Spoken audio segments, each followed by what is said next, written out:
All right. Good morning. Thank you for being here today. Some of my usual customers are here. All the criminals, like Jad, like Victor, like Kim, and we welcome Iman and staff, Grace, and is Mike, right? And Vincent.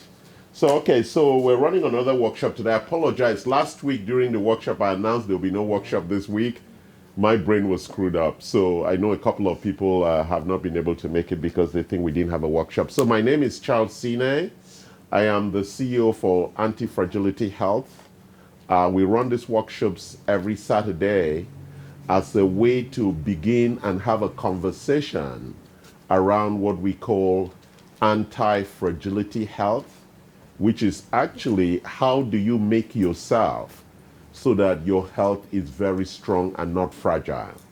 And today we're going to talk about the concept of longevity as we explore health span and lifespan. Okay? So I hope you're all ready. You have your notebooks and your pens. And so we're going to have this conversation. Actually, man, most of what I want to talk about will be the context of the presentations that you're going to work on, okay? Which I'm going to use in Vietnam. All right, so let's explore this concept of longevity.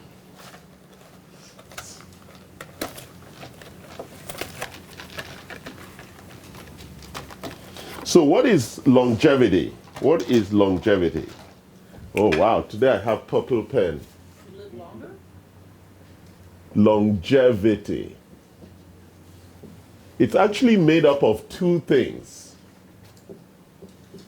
Lifespan, which is what you're saying, Kim, to live long, and health span, which is what? To live healthy, right? So the combination gives us the objective to live a long and healthy life. Isn't that everybody's objective? To live a long and healthy life. So that's what we're going to talk about today. All right? Any questions on this? So this is going to be the new focus because we believe that anti-fragility equals longevity. The concept of being anti-fragile drives home the concept of longevity, which is health span and lifespan. So we're going to begin the conversation because even though they are connected, some attributes of each is very different. So we're going to start today talking about health span.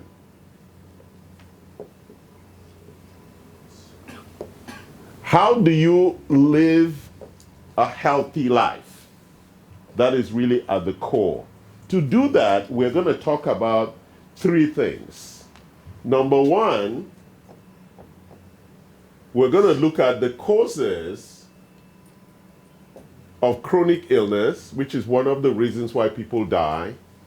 Number two, the reasons why people don't have good health, because 80 to 85% of the illnesses today are chronic illnesses.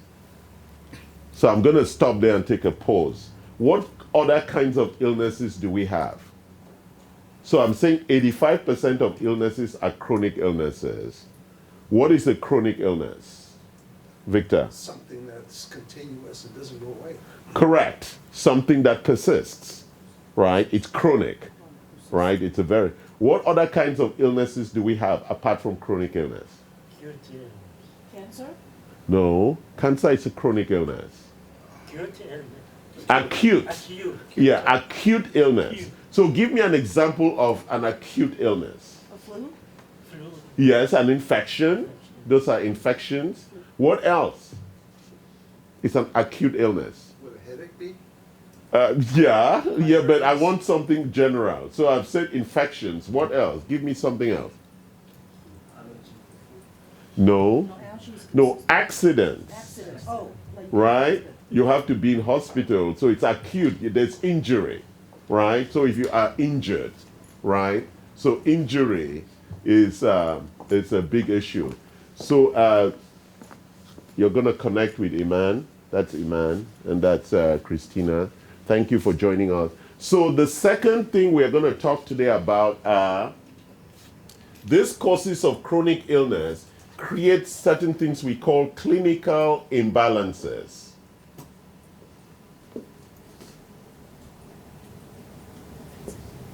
And then number three, we're going to talk about the lifestyle requirements that will give you an optimal, what we call superior health. What are those lifestyle attributes that would give you superior health? Oh, we call them lifestyle levers. What are those things that you need to do in your life to give you superior biological function? Okay? So under HealthSpan, we're going to talk about these three things. It's the same three things that we're going to talk around lifespan. So this is HealthSpan and this is lifespan. We're going to talk about what are the causes of a short life. What are the clinical imbalances caused by that, the cause? And number three, what are the levers to increase your lifespan? Same thing on both sides. And then we're going to talk about a new program we're going to launch around this. So we have 6 causes of chronic illness, right? Number 1 is toxicity. Number 2 is infections. Number 3 is stress. Number 4 is nutrient deficiency. Number 5 is what, Vincent? Allergens. And number 6? Genetic risk. No, aging is not under that. That's under lifespan. Okay? So those are the 6. So let's just talk briefly about them so that contextually we all understand why they cause chronic illness. So a lot of people say they are healthy, but they don't understand that we live in a very toxic environment, right? And so we run toxicity tests here. Most people in Southern California have a lot of high levels of heavy metals. What's a heavy metal, Kim? Mercury, lead. Yeah, but why do we call them heavy metals? Because they don't dissolve. It's a mineral. They Right? It's a don't type go of mineral. away that easy. Why is it called a heavy metal? Because body Number won't, of atoms is so high. the body doesn't absorb as much Because what? as radiation. Yes, because it has a half-life that generates a lot of energy. It has Yeah, a number of yeah, atoms. but I want to make sure you understand. Yes, Yes. I mean he's around what he's saying. So heavy metals are radioactive. Radioactive. So that's the word I wanted, and they have a half-life. What does that mean? Heavy metals emit radioactivity, and it is that radioactivity that causes mutation. Are we clear about that? That is really the issue with toxicity, that it disturbs the architectural balance of the body. Because as you know, the body, I've taught that here before, the body has its vibrational frequency, right? Pay attention here. The body, every organ in the body has a frequency of vibration. When a heavy metal comes with its own frequency, it changes the pattern of the organ's vibrational architecture.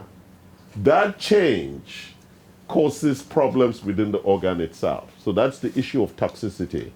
It's not that it does something damage, it changes the vibrational architecture in the body. Number two, infections. So when you have an infection like a flu and you take medication or the flu is over, what happens? What percent of the viruses does your body eliminate? They escape into the bloodstream and they go hide in the organs. That's what happens. And they cover themselves in biofilm. They protect themselves.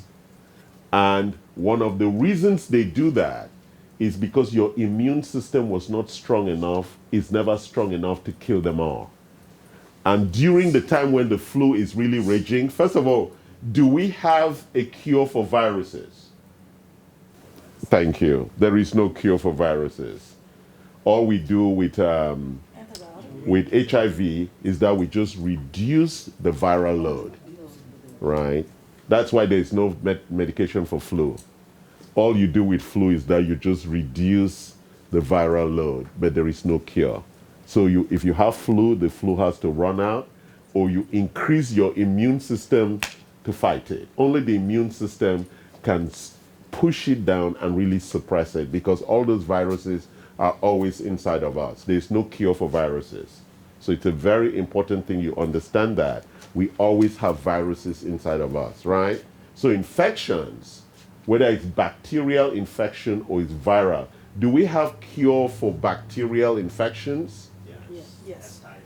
Okay, we discovered something called penicillin, but we have some other natural products that can cure bacteria, right?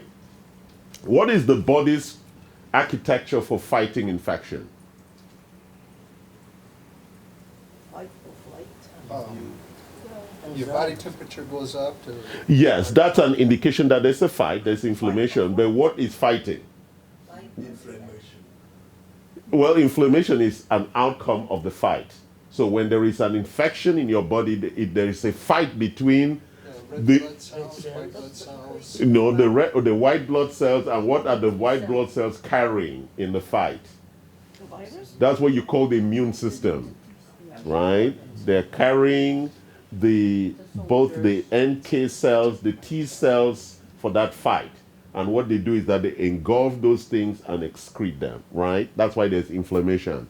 Once the fight is over, the body temperature rises. Once the fight is over, then the body temperature comes up. Why does the body temperature rise? Because at that higher temperature, bacteria doesn't survive. So our immune system takes the temperature up to kill the bacteria, because it helps the immune system function properly.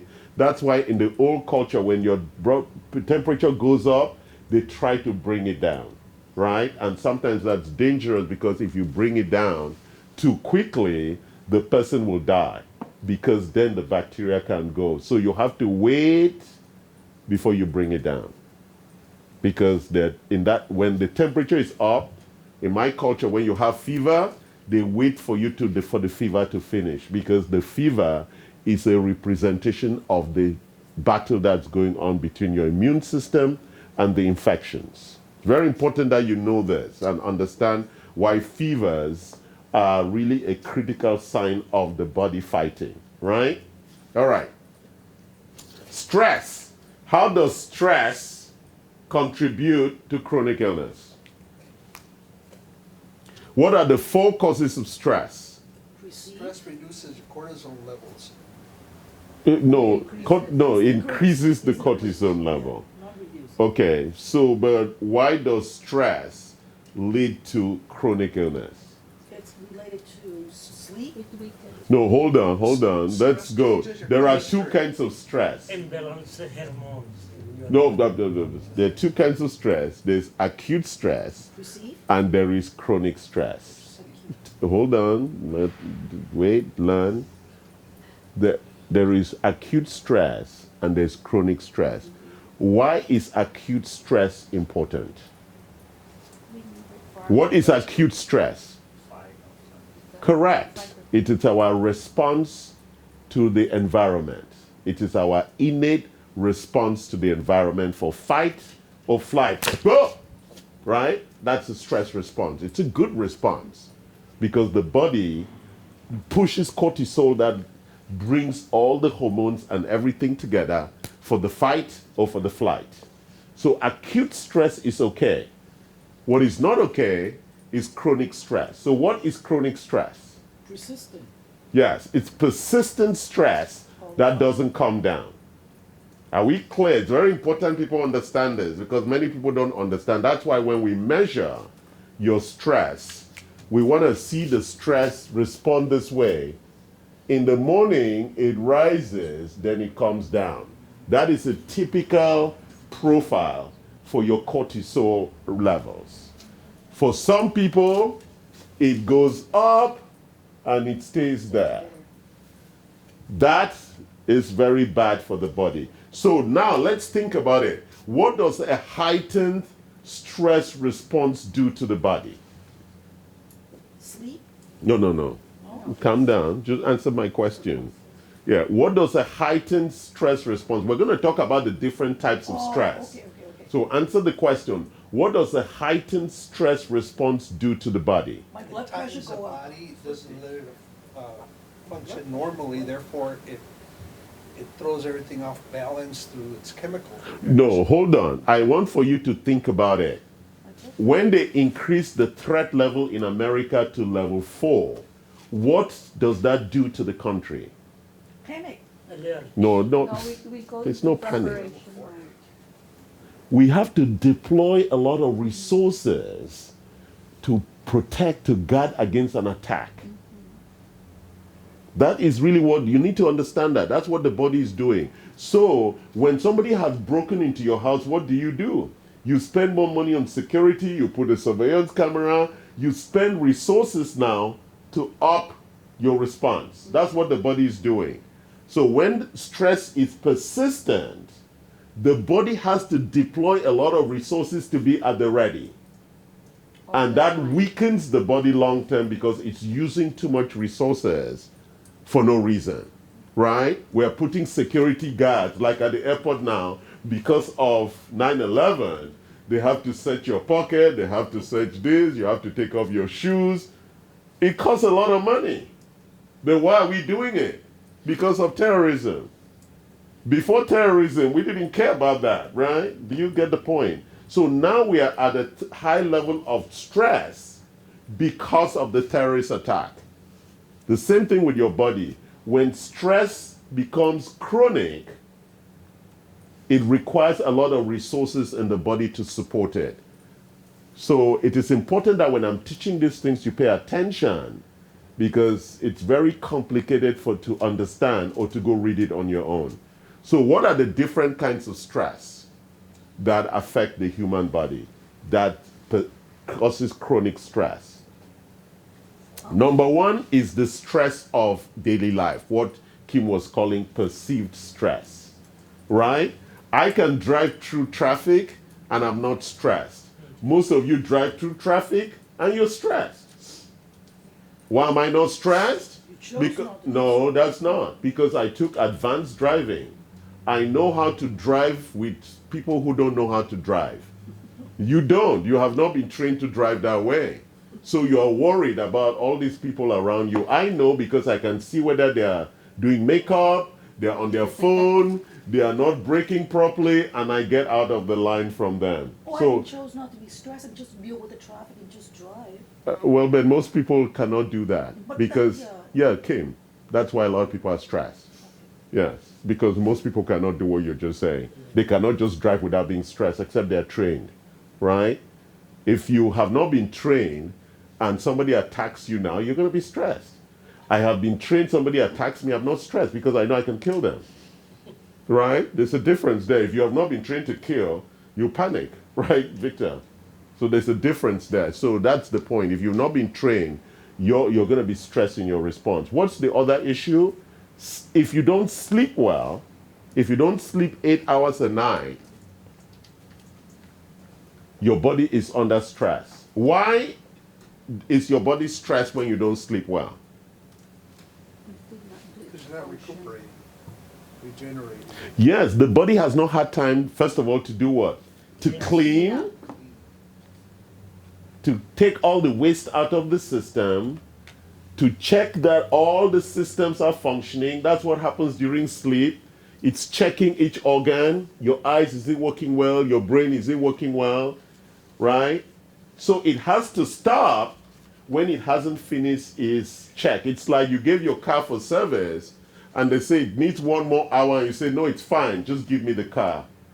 Right? What is the mechanic going to say to you? No. No, if you really want your car, they'll give you your car. They can't refuse to give you, but they'll say you're taking it at risk because we have not finished the work. They cannot guarantee. They cannot guarantee what's going to happen to you if you take your car before we finish, right? They'll give you your car. It's your risk, right? And so it's the same thing we do when we don't sleep enough. We're telling the body that we need the body back in spite of the fact that you're doing service. That's what not sleeping 8 hours says to the body, right? We wake up and we say, sorry, I need the body back, because the body has to give us control back, because when we are sleeping, the body has control for cleaning and getting everything ready. So that causes stress. The fact that we're taking the body before the body has finished its work. What's the other kinds of stress? Sugar. We're going to discuss that under LifeSpan. That's sugar or calories is one of the biggest stress to the body. Why? Make you hyper. Yes. If you look at the sugar measurement, it has to be between 70 and 90, right? Those are the two levels. That is the low level and that's the high level. Even if you're inside the high level, if you're inside the normal level, that is still stressing the system. So new research that we're going to discuss in LifeSpan says the preference is to be that way so that you don't have the troughs and the peaks that are actually causing stress to the system. Why is that stress to the system, guys? Talk to me. Why is that stress to the system? Because of the insulin production from the pancreas. So when it is normal, the body does not have to do. The unpredictability. Yes, the unpredictability of the insulin from the pancreas causes stress on the body. Is that clear? And we can go into some deep issues, how the body uses fat and glucose for energy and things like that. But this is a very, very important issue about lifespan, and we're going to talk about that later on. So now let's talk, what's the last part of what causes stress? Inflammation. Vincent just mentioned it. Inflammation. What kind of inflammation causes stress? Okay, we're going to go back again. Hold on. Yeah, well, but there is one that is not good and one that is bad. What kind of inflammation is good? The ones that make you aware that something's going on, those little... The fevers, yeah. Which is the one that is bad? The chronic one. Chronic What causes chronic inflammation? the oxidative stress. Nutrients. It's the GI. It's a gene. So if you're eating bad food, toxic food all the time, then the body is always on alert because of your bad food. That causes chronic inflammation, because that is the only part of the body where things come into the body, right? And how do you know that you have chronic inflammation in your stomach, in your GI? By looking at your stool. Yeah, by looking at your stool, by looking at the color of your pee. You have diarrhea. Yeah, if you have diarrhea all the time or constipation all the time, then you have chronic inflammation in your stomach. There is a problem. It's either diarrhea or even when you think about going to the toilet, you're, oh my God, it's going to be painful, right? And then you have hemorrhoids and things like that, or Crohn's disease, or IBS, or IBD. These are all things that we're testing upstairs. It's one of the biggest illnesses that most people have, and people hide it because most people are ashamed of the digestive illnesses. Bloating, gas, all of that, right? People are ashamed of it because it's like gassing. It's a bad thing, right, Vincent? Vincent just gasses publicly because that was a joke. Vincent doesn't do it. Sorry, Vincent doesn't do that. Right, sorry, Vincent, that was a joke. But you know, like little kids think it's fun, right, when they're farting, right? Little kids think it's a joke. Right, anyway. Sometimes it still is. Yeah, sometimes it still is, yes. If it's a really loud fart, right? But I love it when kids... It's all about timing. Yeah, exactly. But I love it when children play with farting and make it really fun, right? We all laugh about it. Okay, now let's talk about nutrient deficiency. So whenever I come to nutrient deficiency, people start talking about they eat well. What is my problem with people saying they eat well, Dinah? Not really. Because they don't really eat well. Our food supply doesn't really support it. That's not the reason. It's because when people talk about food, they're talking about calories. They're not talking about nutrients. Right? What's the difference between calories and nutrients? Hello, Americans. We live in a... Calories convert into sugar. Calorie is required for energy. Nutrients is required for what? The whole function For of the life. body. How do you know whether you're getting all the right nutrients? I thought somebody was going to say you go to McDonald's. Yeah, how do you know you're getting the right nutrients? If you follow the FDA recommendation. Yes, if you follow, It's too much to if you that follow shit, the yeah. RDA. RDA, So yeah. whenever anybody tells you they're eating well, give them a copy of this and say, today, let me see what you ate today. That's a lot. Oh, niacin. Did you get some niacin today? Let's see how you get niacin. Yeah. From beans or nuts or pork or poultry. Ah, you didn't get enough. What about pantothenic acid? Let me see the ones you got today. Mushrooms, sweet potatoes. Did you eat all of that today? Oh, what about riboflavin? Did you eat that today? Let's see. You got it from milk, from eggs, from spinach. Oh, now let's talk about thiamine. That's so much food. Should I go on? Some people might need that to educate, for education. That's why I say show them this. You know, there's an irritation with people who think they're very smart, who say eat well. Yeah, okay, look at that and tell me whether you eat well. And sometimes for some people, the requirements, because of their body, the requirements, they need more from Well, yeah, that. we're going to talk about that. And then let's look at like the B vitamins. Very, very important, like B6 or B12. B12, yes. At the core of cancer formation, B12. And you know, B12 is a very challenging supplement because some of us don't have the ability to absorb normal B12 because of the mutation, like myself. So I take the methyl B12. And B12, go read about it. If you're not taking B12, very bad for you. Vitamin D. 90% of Americans are short of vitamin D. Remember those people who said they're eating well? How come they're short of vitamin D? Jad, how come they're short of vitamin D? They're not outside the sun. They don't go. Yeah, they don't stand in the sun all day like my grandfather working in the farm. So except you stand in the sun all day, you are not getting enough vitamin D. Oh, well, some people do. They lie in the sun on the beach all Saturday, Sunday. Iman, is that the kind of thing you do? No, then it's gonna like you age, you can have skin cancer. Well, Wrong. when they're young, they don't care about that. They just need the vitamin D. Just to be Vitamin D, one, but to I'm gonna be, get skin cancer and I'm gonna get they want to be Ages? bronze. Yes. Bronze. And then you know copper is one of the most important metals. Iodine, because some people say I don't eat salt, but salt is good for you. The right amount, because that's the place where you get most of your iodine What from. kind of salt you talking about? Not the good salt, not the Yeah, good but how many people buy the expensive salt? It's Come on, these are Americans. They don't know what different salt is. Right? Do we want to get into salt now? Or irons? You know, most people don't eat vegetables. or let me call this one molybdenum. What's molybdenum? I know most I of you have didn't no do idea. chemistry, right? Molybdenum is required for enzyme production. To break down the meat? Yes.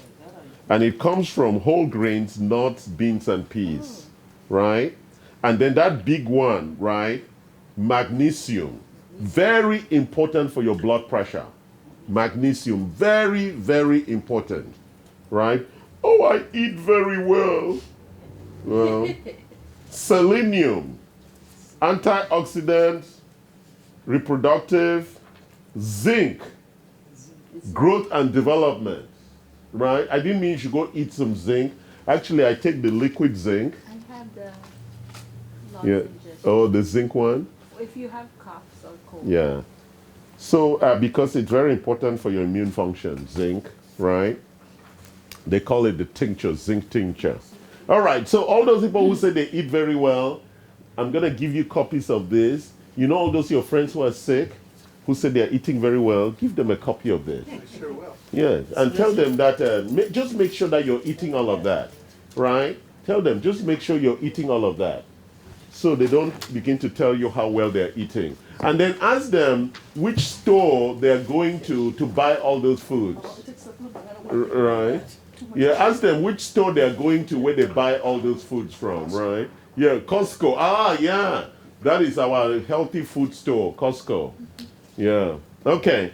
Let's look at the next one. Allergens. What are allergens?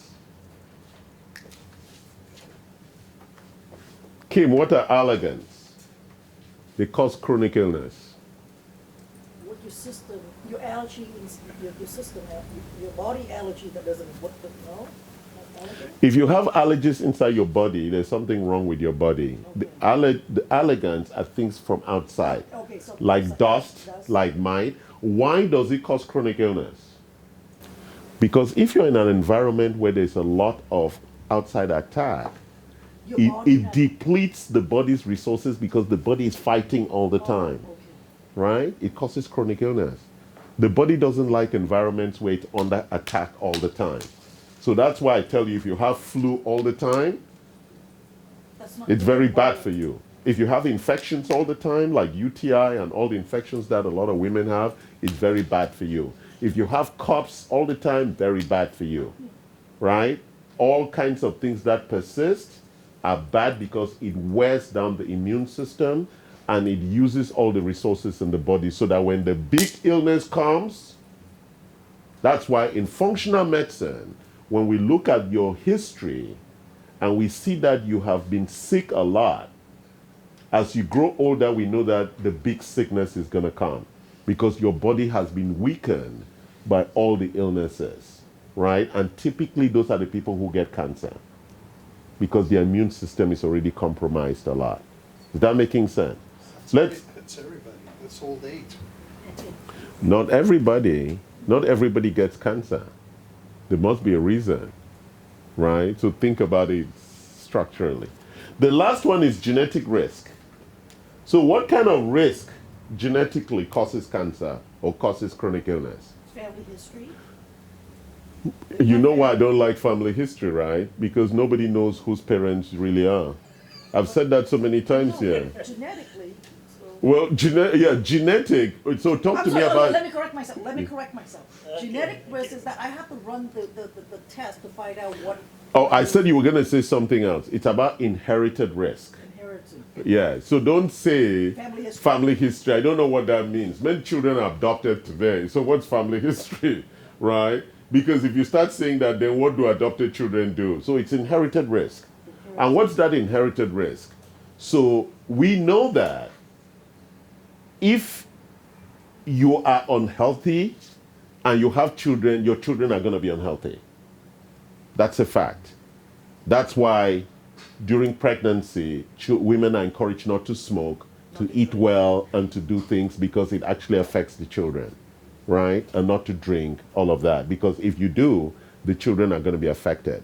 Or if you use birth control for a long period and you want to get pregnant, you need to stop birth control for about 6 to 9 months clean and reset your system before you get pregnant. If not, the child comes compromised, right? The research is all out there. I know most doctors will not tell their patients that. So genetic risk is a very important issue in chronic illness. And we now know that a lot of the children with autism actually come from with these kinds of problems.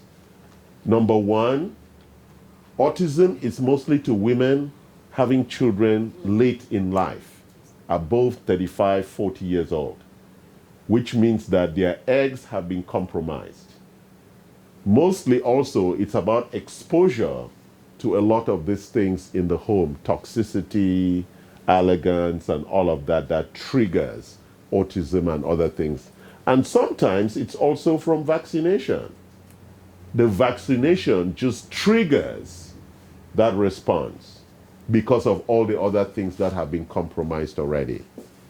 Are we clear about that? So now we've talked about these 6 things. You know, I keep going over them again and again because it's very important that you understand where chronic illness comes from and that all of us are susceptible to chronic illness. So let's talk about the 7 clinical imbalances. Any questions so far? Are we good? So now let's talk about the 7 clinical imbalances that is caused by these things, right? Because, for example, Kim may be living in the same house. Think about it, guys. Pay attention.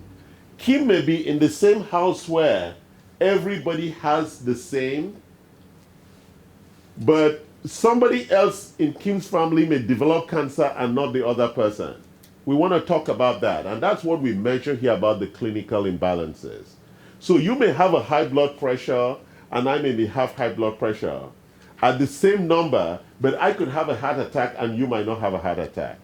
It's very important that we understand the clinical imbalances and how it differs for different people. Is that making sense? Yes, okay. And the combination of the clinical imbalances causes significant complexity. So there are 7 clinical imbalances. You guys are going to educate me, right? Kim, what are the 7 clinical imbalances? GI. All right, we have GI. Immune. We have immune. Cardio. We have cardiometabolic. Muscular. Yeah, musculoskeletal. Kim is doing very well. No, I have my notes. That's good. I have my notes. That's good. Stress. Stress response. And age. No. No? Aging is a different issue. Hormone. Hormones and then Energy. energy.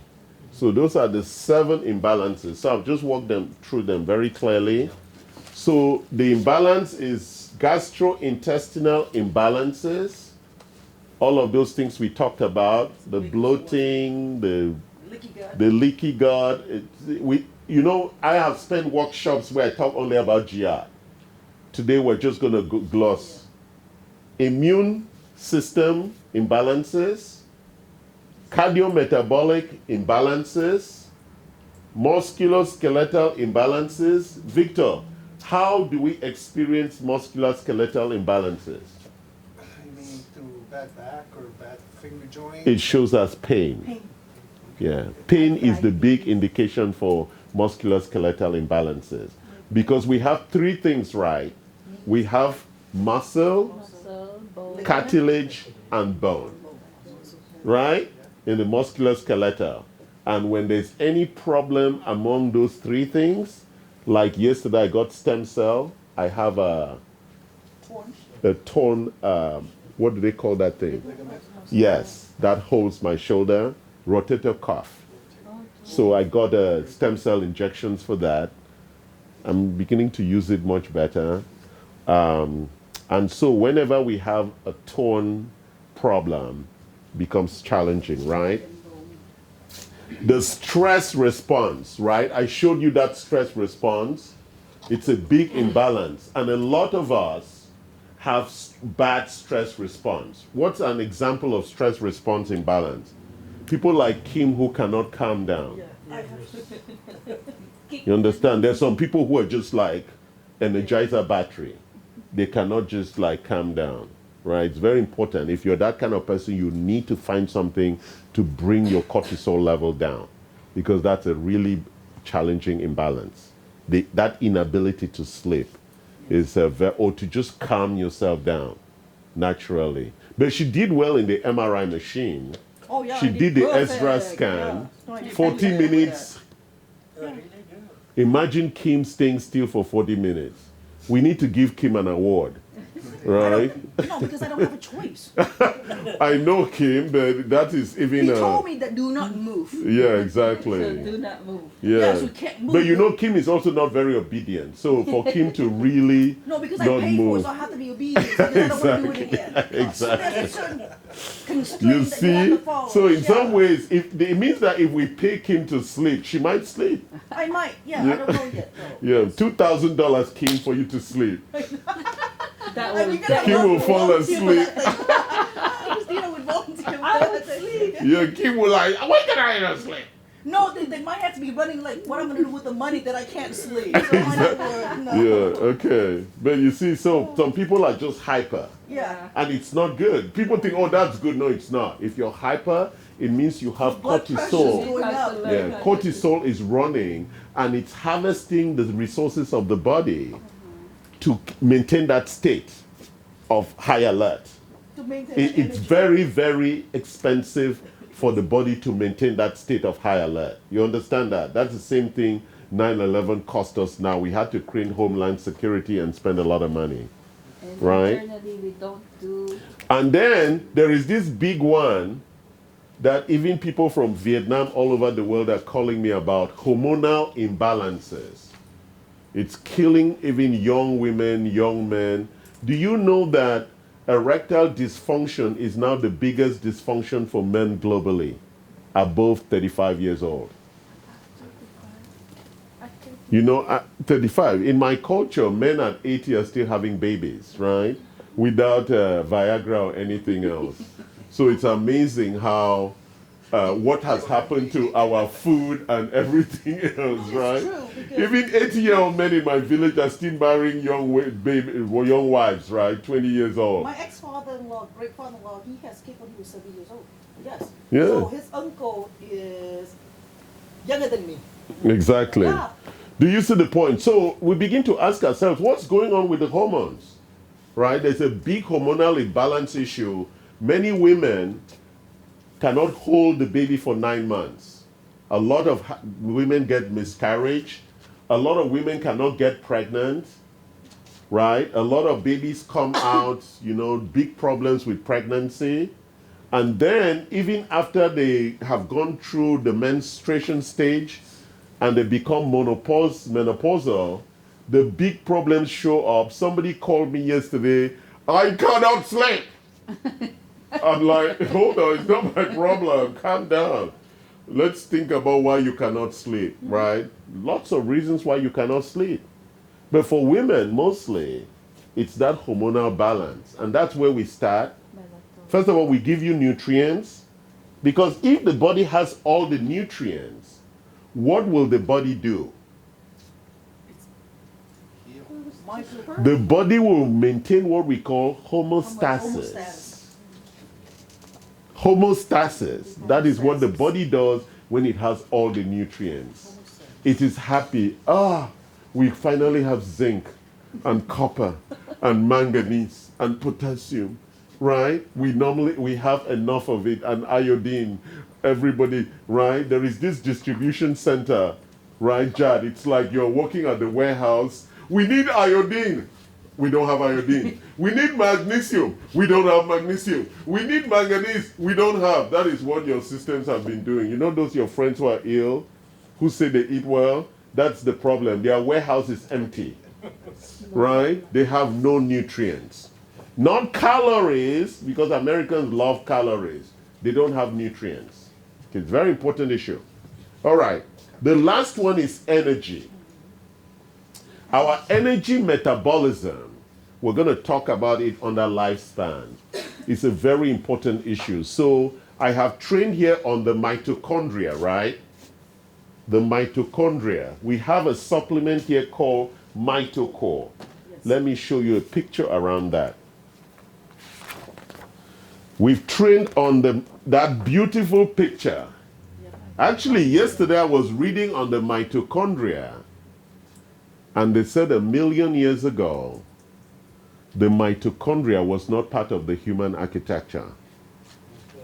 The mitochondria is actually a bacteria that came into the human body and coincided with the human architecture. The mitochondria is our energy factory in the body at the cellular level. So the mitochondria is almost a cell by itself living inside the cell, right? And when we talk about lifespan, we're going to find out that when your mitochondria is depleted, that is really what causes aging. So we're going to talk about that. But energy, and let's look at energy. So one of the biggest issue about energy for people who don't take antioxidants, when you don't take antioxidants, what is it like? Vincent, tell us. Mitochondrial activity produce ROS. And Tell them what is ROS, reactive oxygen.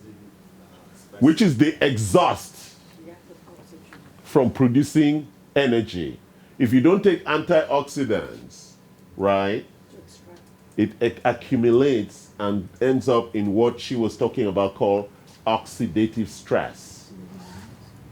Then you start suffering from fatigue. Is that making sense? And then you're tired most of the time. So recharging, look at what Automolecular calls it. Recharge your cellular energy. It's a very important thing, and it's a supplement that we sell a lot of. It's called Mitocore. Okay? Sorry? The antioxidant is W40.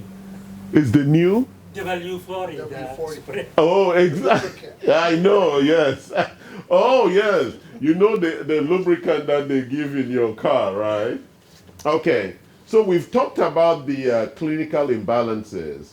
So what are the things that you need to do in your lifestyle to make sure that you have superior biological function? What's number one? Exercise. Number one, I know Kim loves exercise.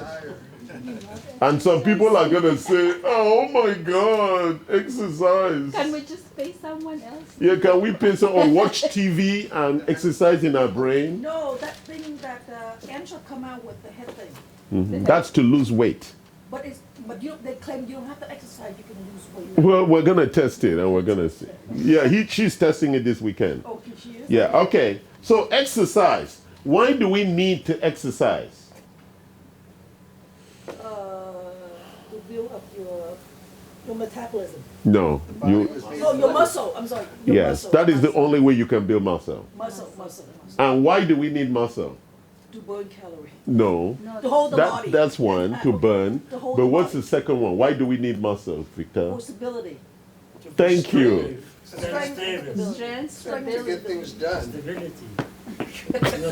to be anti, When you don't have muscle, you know most women, they are told to build muscle. If you know that's why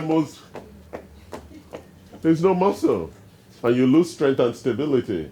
So in the young days, you need to build muscle. It's very important. If not, you begin to slowly, right? Especially this back muscle. All right. Exercise, very important. But before you exercise, you must also have protein.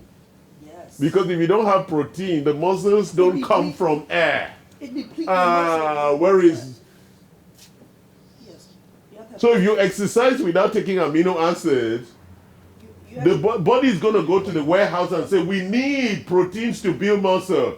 Oh, we don't have any.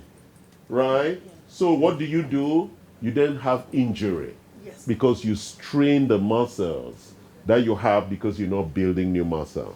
That's why people who don't take protein, when they exercise, they get injury very... That's why all the bodybuilders, they have to take protein drink. Correct. use the They have weightlifting, to. Otherwise they can't. Yes. No. Number 2 is what? Sleep. We already spoke about sleep. Number 3, hydration. Hydration. Oh, I thought you took that out. The 5. Number 4, no, those ones are Oh, over there. that, okay. Hydration. Number 5, Toxicity. Number toxicity. Number 6, number 5, Micronutrient. macro. Macro. Number 6, Micro. micro. Number 7, Used to be relationship. I'm not sure. it is Is still relationship. relationship? Okay, I thought you changed it again. Okay, I want to talk about that. Yes. Why is relationship important for health? we are social beings.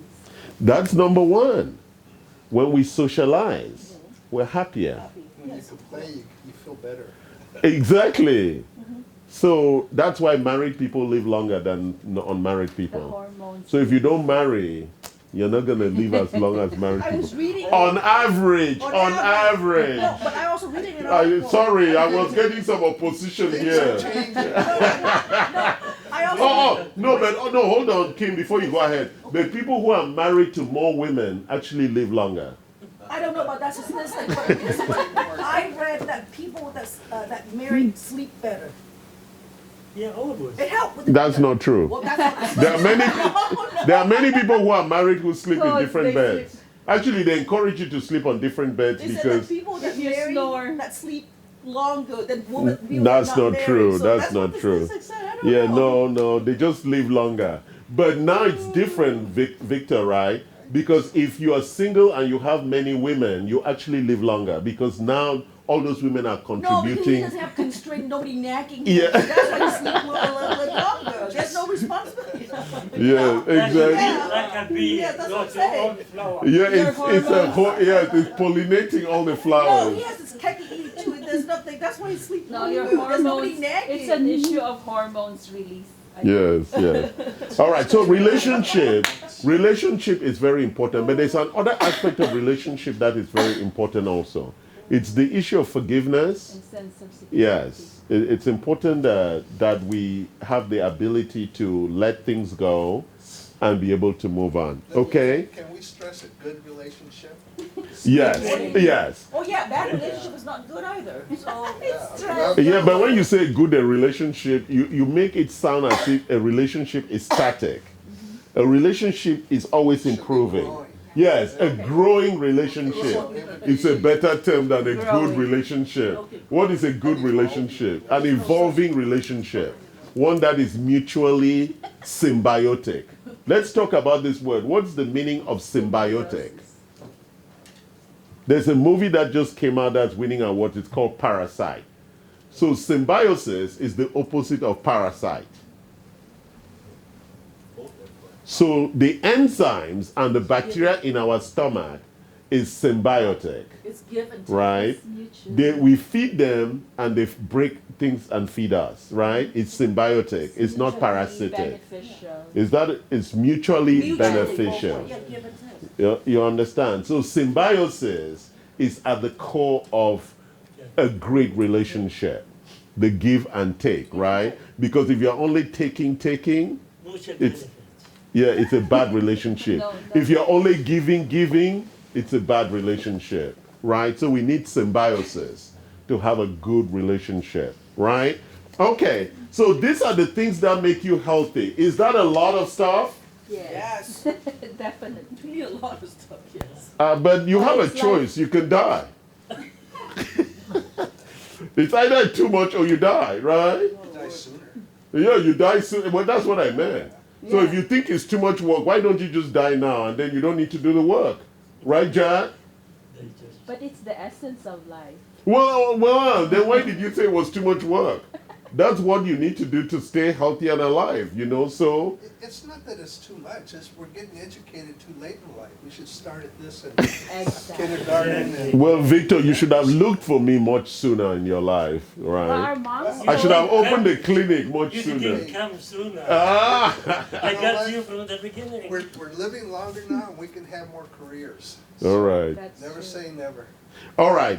So now let's go to the second part about lifespan. What is the biggest cause for short life? Lifestyle. Accident. No, chronic illness. Illness. It's aging. Aging. Ay, ay, ay. Why is age the biggest cause? Because age is not a sickness. It's just your body depleting or your Yeah, I'm listening. Your body doing what? What are the imbalances caused by aging? What are the imbalances? Okay, I want you to Google something. It's a very, very important paper that everybody needs to read. It's called the hallmark of aging. This is the store or what? The hallmark of aging. So Google it, the hallmark of aging. It would show you this paper and it would tell It's a you lot of graph, yeah. the 8 things that happen because of aging.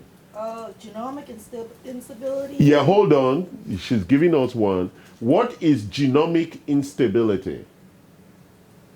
Come on, guys, look at me, where it's all happening inside of all of us. What's genomic instability?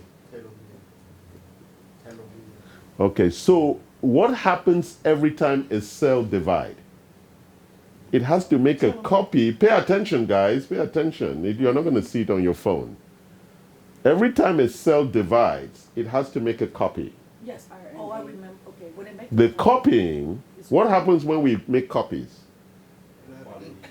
the quality of the copy get reduced and reduced every time when you deplete the toner. So when That's what happens. That's the genomic instability. Every time we copy, the new copy is not as viable as the old copy that we're copying from. not as good as the original. Yes, it's not as good as the original.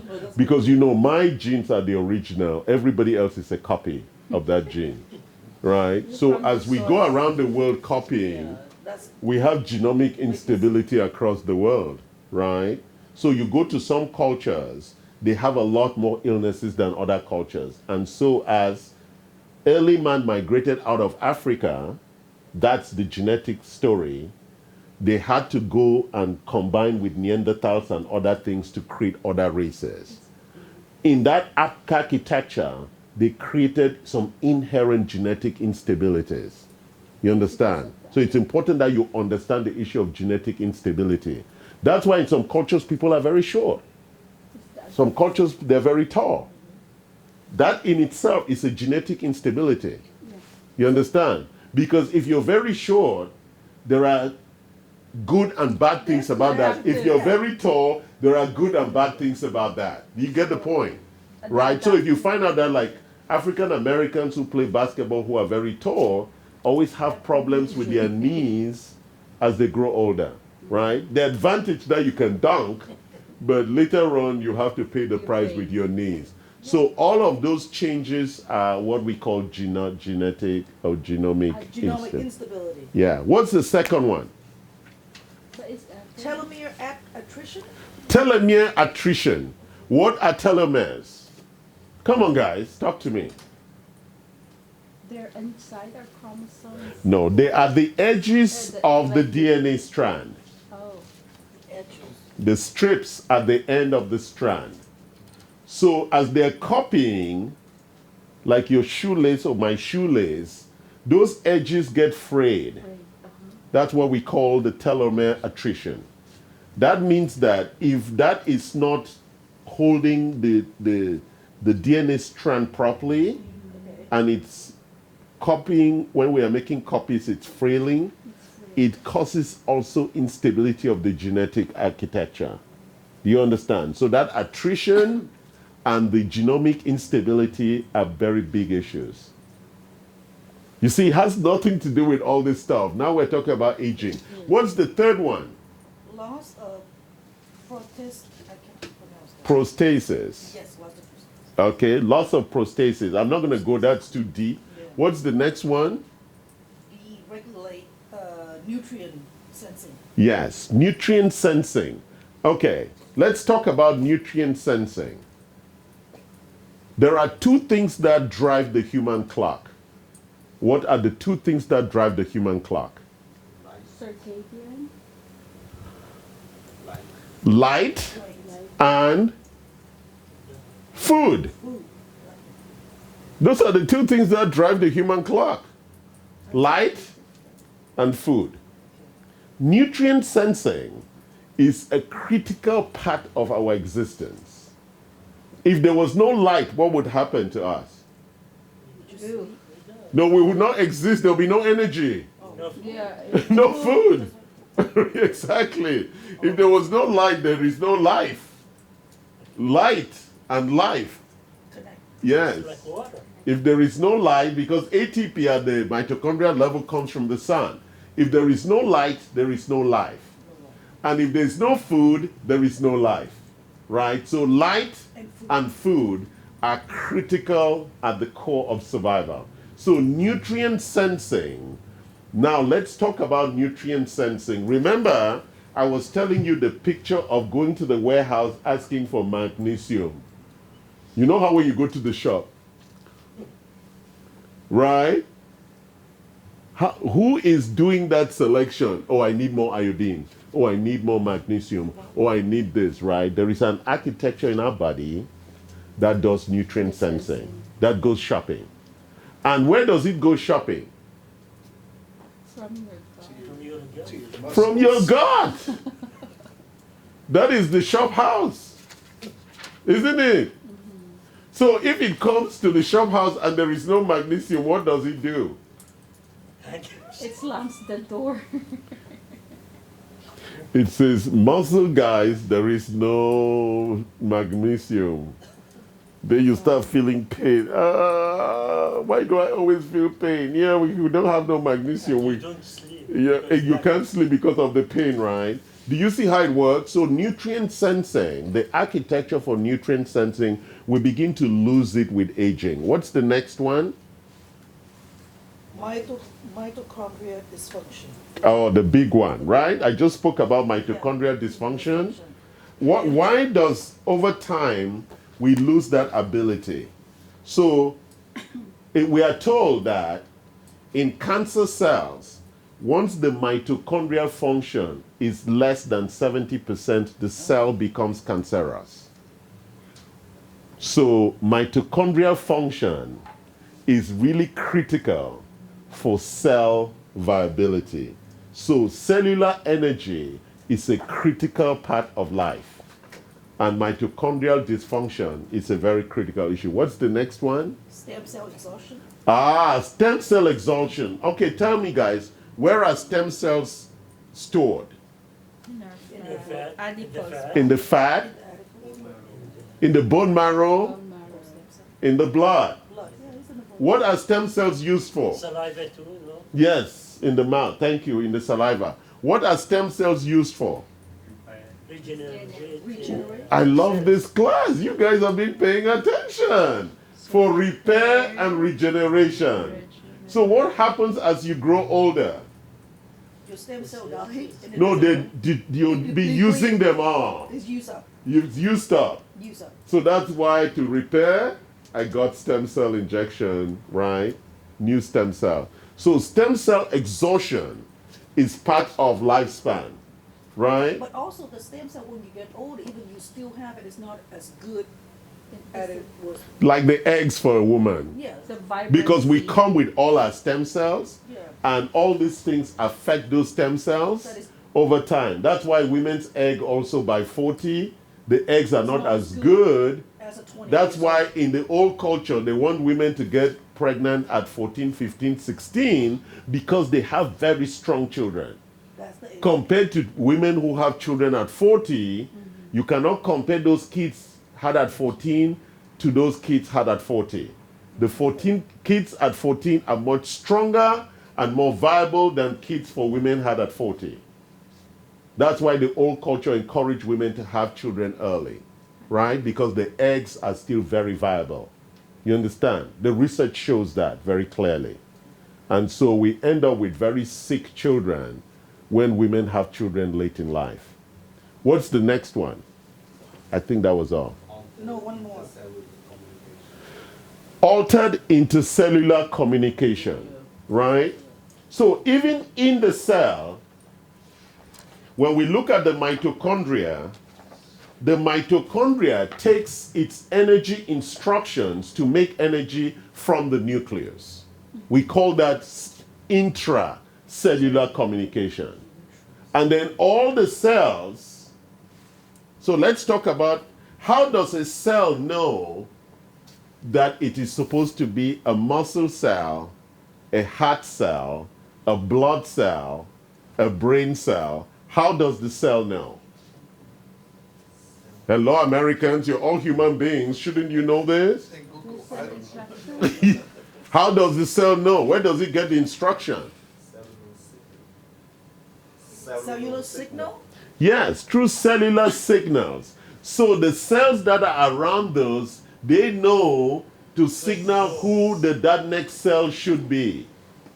And they get most of the instructions from the stem cells that are sending the signals. It is the stem cell that has the instruction set that you are going to be a brain cell, you are going to be a bone cell, you are going to be a muscle cell, you are going to be a blood cell.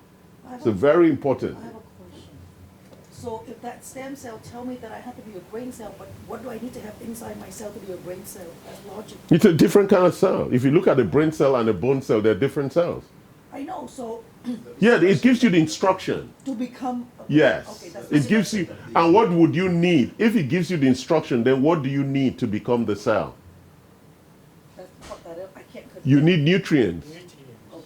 Yeah, all of the cell is biochemistry. So, So it now gives you the right kind of nutrients. Because if you're a bone cell, we need more calcium, we need more magnesium, we need this to build the bone, right? okay. That's what happens with osteoporosis, right? The bones begin to break. So let me make the connection.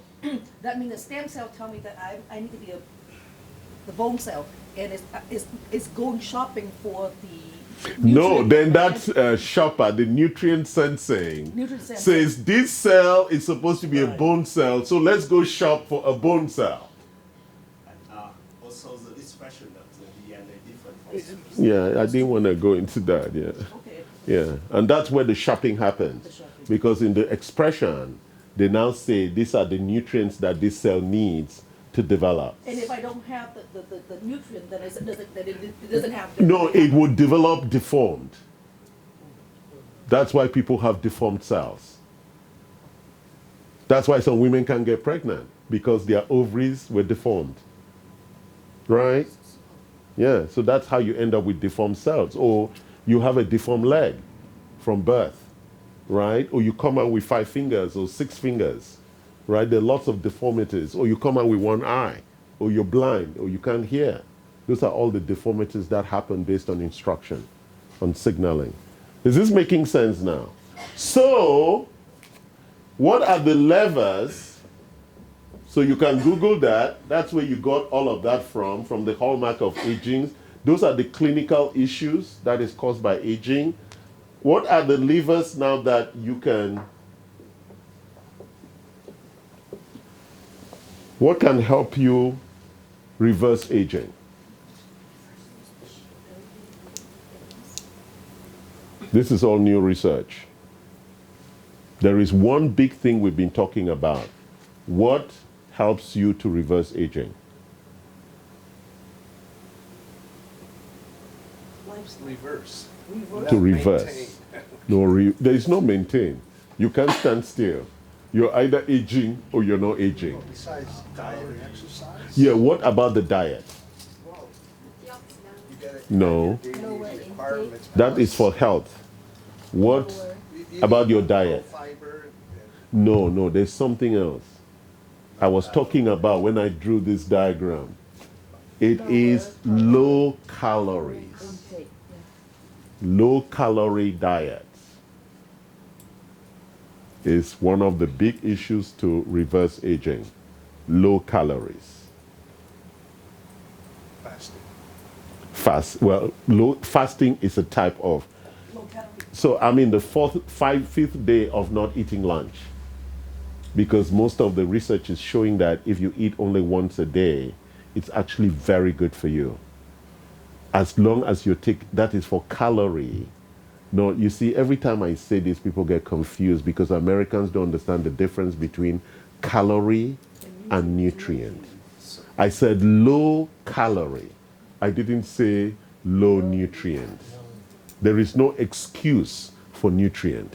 You must take the required nutrient amount every day. So that's number one. What's number two? So we spoke about all those things. How do we address, and that's where Christina was going, how do we address mitochondrial dysfunction? Yes, we need to remove the reactive oxygen species out of the cell. So by using antioxidant, we can remove that and maintain cell viability. So it's detox. Yes. Just simple. Well, detox It's a form, it's one is way one way of removing. detoxification, right? The detox that we carry out here is really about cleaning the liver and the kidney, but you need to also do a daily detox for other things to remove the ROX, right? Like because we have the normal detox solution in our body called glutathione, so we need to increase the availability of glutathione in the body. It's glutathione that removes ROS by binding and then removing it out of the cell. All right? What else? Sleep. Yes, sleep. The more you sleep, the longer you will live. Why is sleep critical? This is allow the body to repair itself. That's how it Because you find out that Waste. most people who have Alzheimer's typically don't sleep well. You know, so a lot of women say, oh, I sleep only 5 hours a night. Good luck. You're going to pay the price. So, first of all, the body prefers us sleeping than being awake. It's very interesting. Read Walker's book on sleep. The body is so, animals that hibernate actually have better health, don't develop chronic illnesses. So the more we sleep, they're actually better for the body. Why is that? Because while you sleep, your body repairs. No, there's something happens when we're awake. What is it that when we're awake that causes us to age? Your brain's working. Yeah, our use of Use resources. the resources. Yeah, your brain has. Yes, the use of resources. That is the point. So the more you rest and you sleep, the better for you. What else increases your length of your life? So we talked about calories. We talked about detox, oxidation. We talked about sleep. What else? Exercise. Exercise. You have to exercise. And what are the 4 things that you need to build with exercise? Interval. No. What does interval training give us? The consistency. Strength. Strength, okay. So strength, why do we need strength? For stability and strength. Good. No, strength doesn't give you stability. No. Stability Fight. is something Okay, to different. fight. Why do you need strength? To stand up. Stand up. Yeah. To stand up. If you don't have strength, you can go to the hospital. Look at people who, it's not that they're not stable, they just don't have the strength to stand up. So strength allows you to stand up and to walk and to run. Stability allows you to do what? Come on. Think, guys, think. You're free from injuries. Balance. That's it. Balance, balance. So balance and strength are 2 different things. Stability gives you balance. That's why I can do this. I can do that. Right? If you don't have, there are a lot of people who cannot stand on one leg. Right? That's a test. So that's a test of your ability to be stable, that you can stand on one leg. Many people cannot. When you're drunk, you can't stand. Exactly. I don't drink, but that's how they do the drunk driving test. No, they say walk on a straight line. Straight Straight line instead Yeah. of one leg. Do you understand? So stability is a different issue from strength. There are a lot of people who do not have strength. You know, like little kids can stand on one leg for a long time. For some reason, they are just ergonomically designed and balanced, right?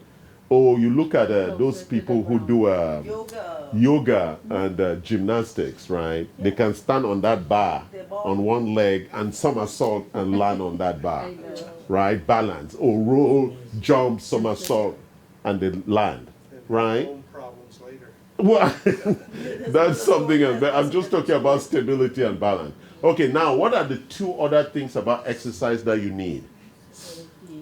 Oh, Stamina. no, the other one that bring up your blood, raise your blood. Yeah, what is that? I can't think of the word. Okay, it's aerobic. Yeah. All right. Fast-paced exercise that raise your blood. Yes, So, aerobic. running. Yes. What is the other one? And what is it called? Anaerobic. So those are the four things about exercise that you need to achieve: stability, strength, aerobics, and anaerobic exercises. Okay? So I'm going to go back to sleep because I missed a couple of things with sleep. What are the four attributes of sleep that you need to achieve? Your deep sleep. The No. length of how long. Duration, Duration. Yes. intensity, Intensity. what else? Quality, Quality of sleep. and what else? Frequency. Frequency, correct. Frequency. Because we just said sleep, it has to be every 24 hours you need to sleep. For 8 hours. Naps is good too. Naps is exactly. Power Thank nap. you. You know that most Americans don't know that. But I remember when I went to Spain, just like in Cameroon, in the afternoon, Yes. everybody Yes. takes siesta. Well, And they have a better life. And here we think siesta is for lazy people. There is formula for that. 5 minutes napping, it's equal like sleeping how many hours? well, Asian culture, European culture, they do have nap. Yes. So naps are siestas, as they call it in Africa. Siestas are very important. Okay, what's the last one? So we spoke about low calorie. We spoke about antioxidant. We spoke about sleep. Exercise. We spoke about exercise. There's a last one. I think endorphins should come into play here. Yeah, what are endorphins? Endorphins are the chemicals that are created Make you within your happy. body when you're exercising. That's what exercise. Yeah, that's what exercise That's what does. exercise produce. Yeah. Yeah, but he's onto something. There's something else that we need to add on top of that. And really, that's where he's going, the NADs. All right, so there's a couple of chemicals that have been advised that you take. One of them is the NAD that actually does what he's talking about. To make you happy. Not happy to really Energy address too. the underlying Endorphin. issue. The dopamine. And actually, it also increases the intercellular signaling. Oh, Then also, they are recommending that you take metformin, metformin. Yes. Do. which really manages your sugar metabolism. So even though you're doing low calories, you still want to really keep it low. What else? Can't think of the last one. Yes. You have to boost your immune system so that you don't have infections. Boost your immune system. Yes. You really have to always be boosting your immune system so that you do not have infections at all. So there are some people who do not get sick. That is a very good thing. Those people actually live longer. Is that making sense? So if you don't get sick, that's a good thing. So you boost your immune system that so you don't get sick. That means that your immune system is never compromised. Okay? So we're coming towards the end of this conversation today. Give me some feedback, and then I will announce a new intervention that we're going to be launching shortly. Victor, any comments, questions today? Victor, you now know how to live a long and healthy life. Yes. You have to prove it.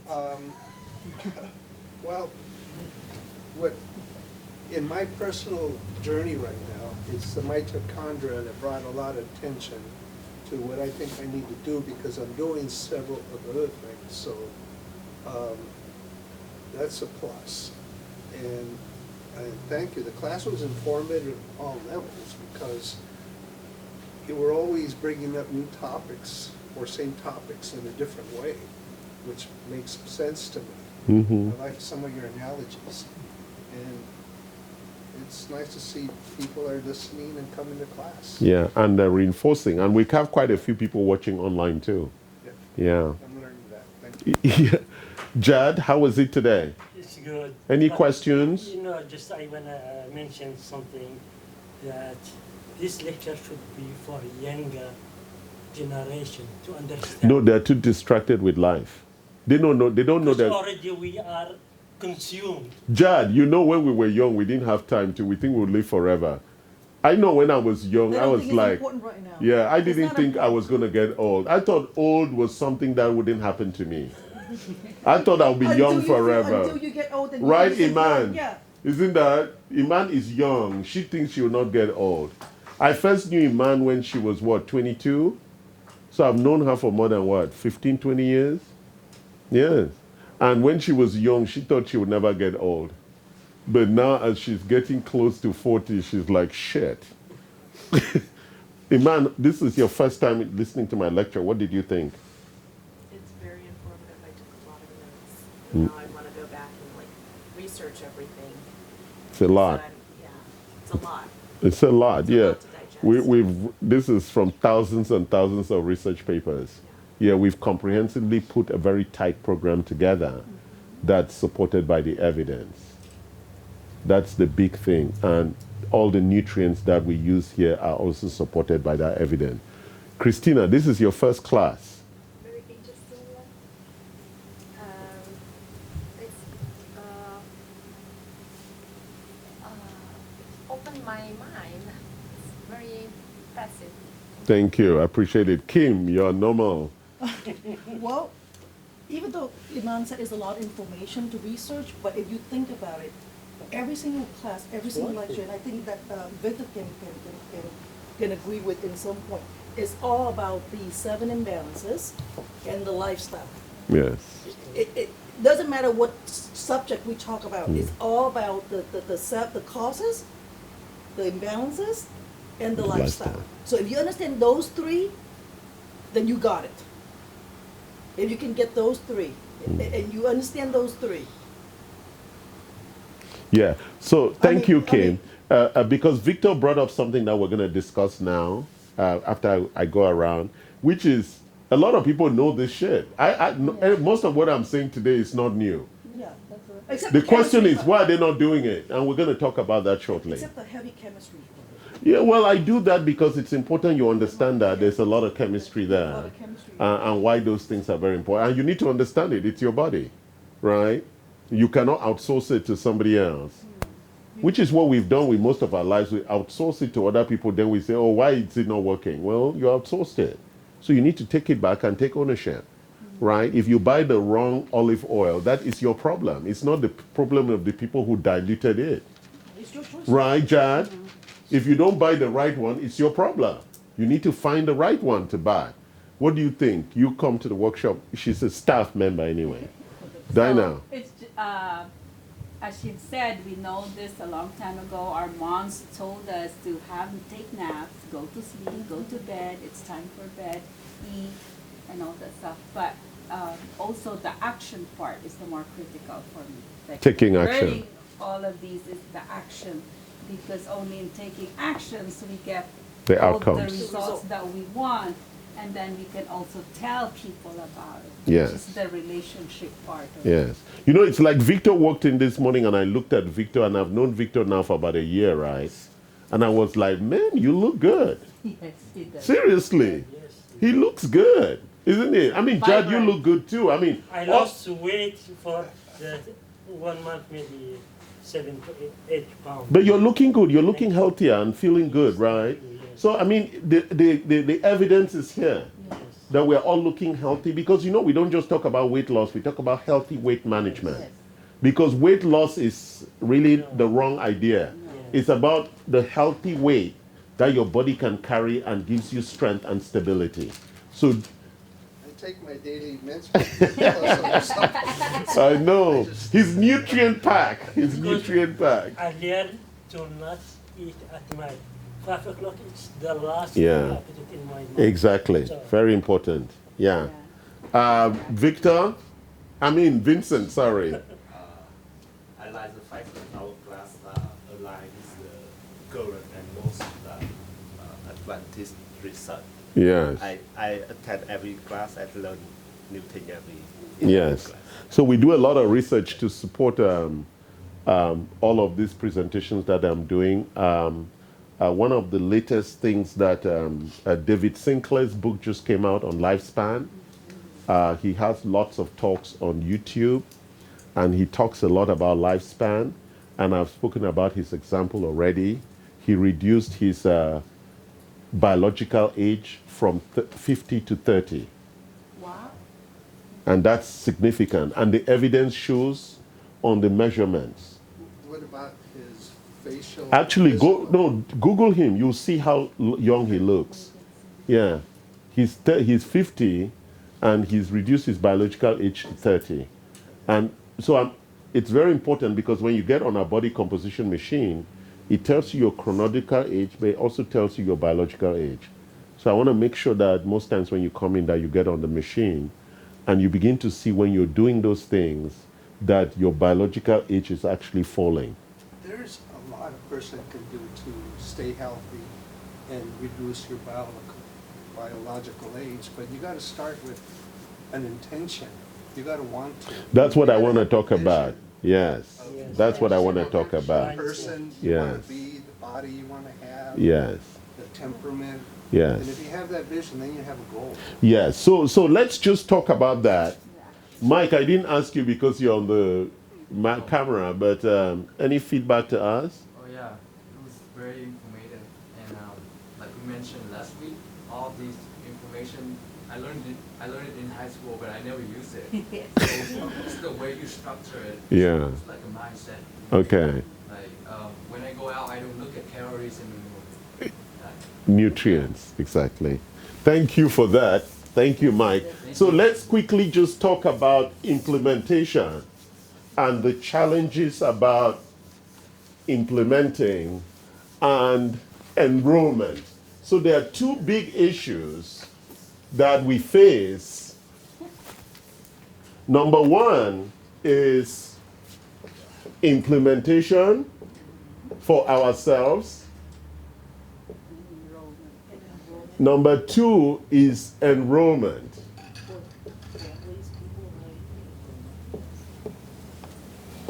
Yes, because you don't want to have a long span by Alone. yourself. So let's talk about, there are two critical issues with implementation.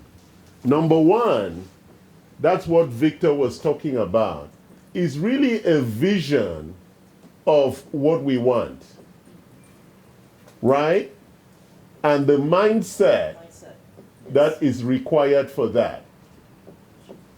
You know, this is something that I'm very powerful about, that I am accountable and responsible for all my outcomes. I don't make any excuses. If you don't have that kind of mindset, you're not going to achieve anything.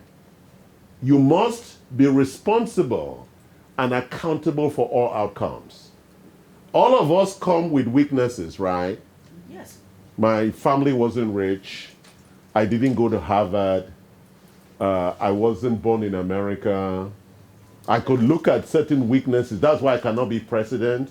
I would have loved to be, right? But I cannot because of those weaknesses, right? Or disadvantages, however you want to call it. And then I'm black. I could use all the excuses. Or I could say, everybody here has an excuse. We're all starting normal, right? Because I think my excuses are more than your excuses. And you would say, Charles, no, mine are more than yours, right? You can live with more. It's okay. Right. But at the core of it is starting with the fact that I am accountable and responsible for all my outcomes, right? So, because I've been trying to like control my calories for a long time. But hormonally and based on my genetic architecture, it's just very challenging to lose weight.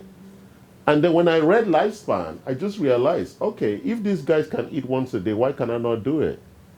And the minute I started doing it, the weight just started coming off. Just this week alone, I've lost 5 to 6, 7 pounds. The weight just started coming off. I just stopped eating. I just cut off one meal. But I take my nutrients. So I take all my supplements, but I just cut one meal away. So David says that even on some days, he doesn't eat at all. Complete 24-hour fasting. Very critical for the body. The body loves fasting. Part of living longer is for you to build fasting into your architecture. David actually recommends that you fast 2 or 3 days a month, 24-hour fast. You still take your nutrient when you fast. Yes, well, So don't beyond forget, that it's a point, calorie issue. Fasting is about calories, it's not about nutrients. You need to understand that.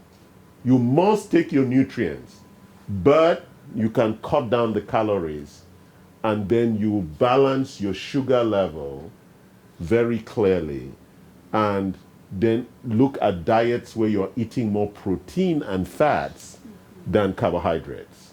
Why should we eat more proteins and fats than carbohydrates?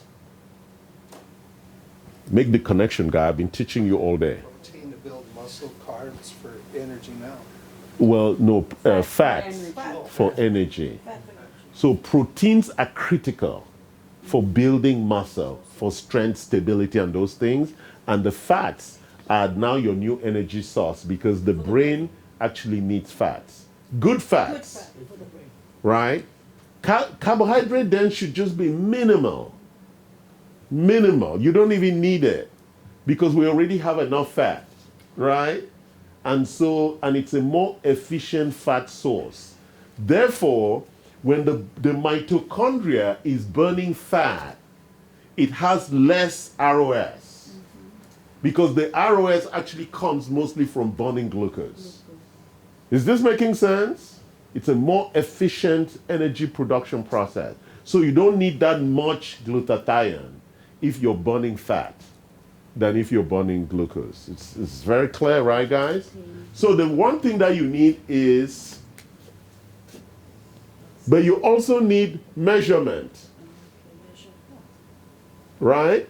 Yes. That's why we use the clinical biomarkers.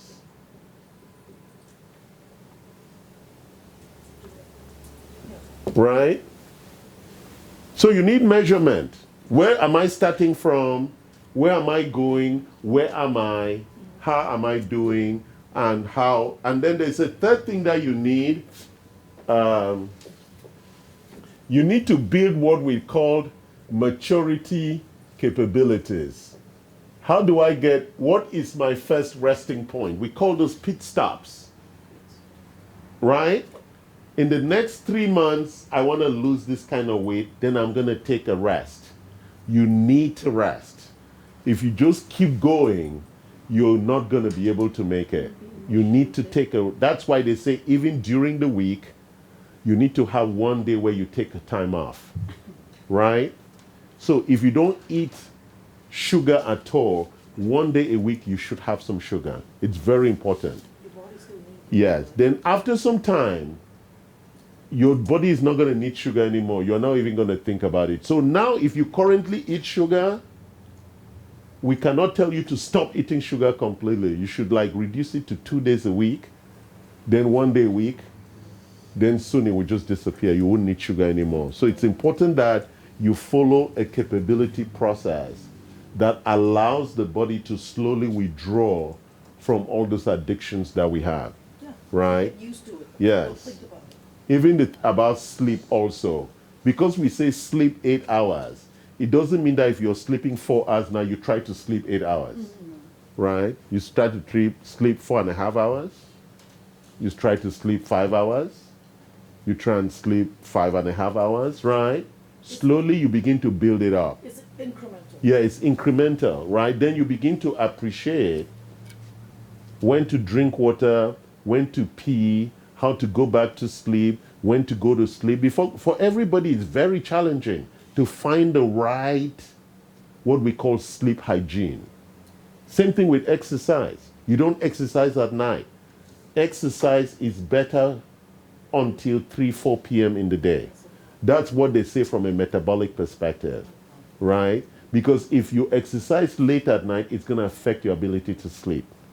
So it's very important that you understand how all of this thing, or you drink coffee late in the day, it's also going to affect, right? So all of that is about your implementation. Now let's come to the second big question, number 2, enrollment. What is the biggest challenge with enrollment? Someone to actually believe in what you're doing, You have to believe in your own, you have to enroll yourself first. You have to enroll Yes. yourself. Okay. So what does it mean to be enrolled? To repeat To participate. cycle.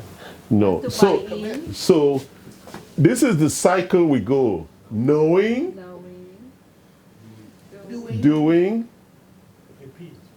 and being. Being. What is the meaning of being? You become. The becoming. Becoming, yes. And what is becoming? So when I stand up and say I am healthy, I must look healthy. Yeah. And I must have the convincing parameters of Prove my to me that health you're healthy. and my journey to my health. Becoming. Right? I have become healthy. Do you get the point? Yes. So if not, it's just talk. Just talk, yeah. Why? What is the challenge here to here and here to here? What is that challenge? Action. Correct. Knowing and the Yes. the act have to have So action. a lot of people say they know, But if you don't take action, then it's not. right? And a lot of people say they do, but they don't repeat. Yes. That's what Jad was talking about. Yeah. Repetition is at the core of becoming. Being consistent. Yes, being consistent. Repetition is at the core of becoming. And until you become, you cannot enroll. Yes. You cannot enroll from knowledge. Why can you not enroll from knowledge?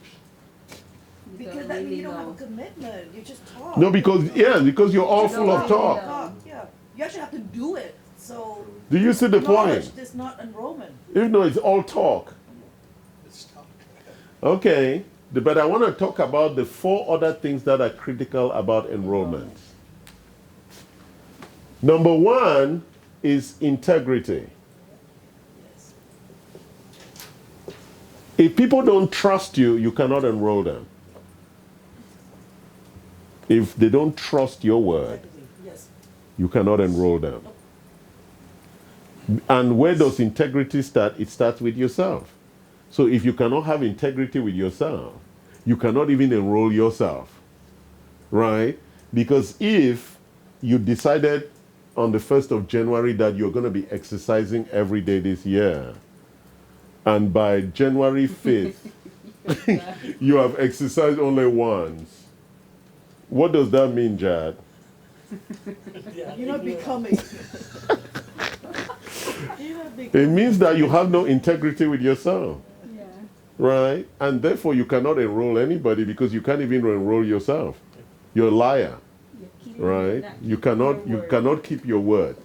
What is the second one? Authenticity. Yes, authenticity. And what is authenticity? It means that you're authentic about your inauthenticity. So if, for example, I said I was going to exercise every day, and I haven't exercised 3 days out of the last 3 weeks, 17 days, I should be able to own up to that and say, you know something? I was going to exercise 17 days and I've been exercised only for 14 days. Be honest with yourself. Yes, be honest with yourself and with everybody else, right? So you're not a fake, because a lot of people are fakes. And how do we know that many people are fakes? For example, Victor, you know all your friends who are fakes. They exaggerate. I like it. You know, my lawyer calls it, they have moral flexibility. Right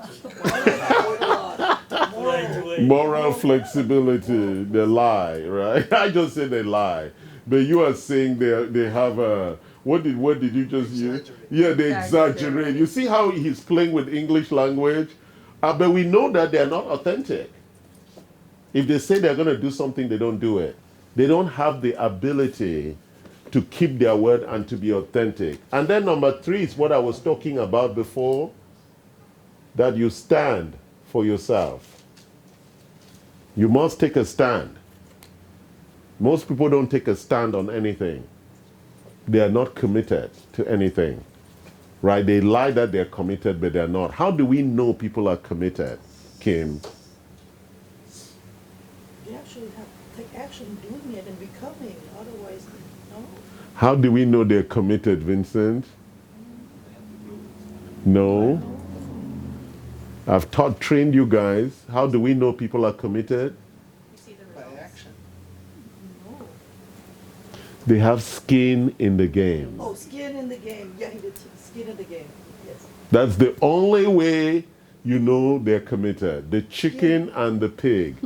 The pig was committed The pig is the ham. to your breakfast, right? That's the only way. You know, how do you know somebody really wants to exercise with you? They say, I'm going to come wake you up at 5:30 and we're going to go to the gym together. They are putting their skin in the game for you to exercise. That's commitment. You get that shit? Skin in the game. They're not just saying, oh, I'm going to call you. No, I will pick you up and we'll go to Zumba class together. That's skin in the game. Real friendship, they ask me. That's what we call skin in the game. If not, it's all talk, bullshit talk, right? Skin in the game is the only way you show commitment. You take a stand for somebody else, right? You take a stand for them and say, I'm going to make this shit happen for you because I love you, because I know this is good for you. So I'm telling you the things that are required. What is the last one? I've taught it before. So this one is stand for yourself, and this one is stand for others. Most people don't give a shit about other people. You know, we run these classes for free, and you know what many people have asked me? Why do you do it for free? Is there anything free in America? No. Because most people are selfish with their time, with their money, with their emotions, right? We have built this clinic as a commitment to the community for health. I don't force anybody here to buy supplements. And I don't make your attendance at the workshop based on you paying some money or buying supplements. I want to take you on a journey of health, and I'm committed to that journey. And so one of my friends said to me, Charles, wow, I've been watching your workshops. You're doing such a good job. I said, I want you to pay it forward to other people. Commit, put skin in the game, put your time on the line, right? Most of us are just big talk. And when we are big talkers, people know we're bullshit. It's bullshit. You're really not committed to anything. You want to commit? Put your blood on the line. That's what it takes to enroll people. You put your blood on the line. If not, that's it, guys. That's the only way it takes. Right? Jesus Christ showed us that. He came here and died. God did the same thing. If not, God would have just made a phone call. Okay, guys, you know I want you guys to come to heaven. Invitation. But he didn't do that.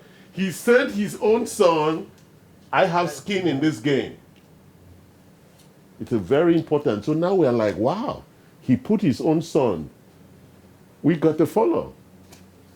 You see the example? The Buddha did the same thing. All the leaders who have led us, they put skin in the game. That's the only way you can get this shit done. You have to put your skin in the game and stop talking. Because nobody sees your soul. They only see your skin on the ground. Do you get that? It's very important, guys. That's what it takes to enroll. Thank you for joining us today. and have a good day.